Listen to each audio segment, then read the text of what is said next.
This was like really eye-opening to see what each person goes through.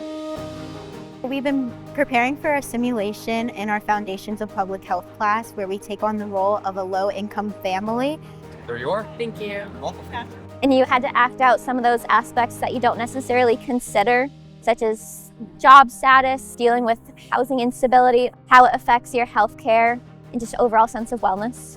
85, 75, how do we meet in the middle? A good 80 there?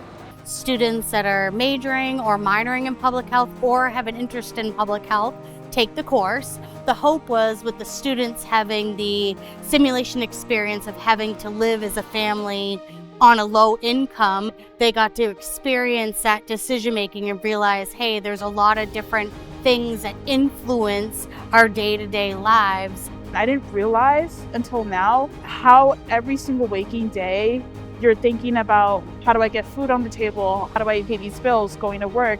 It really gives you a whole new perspective.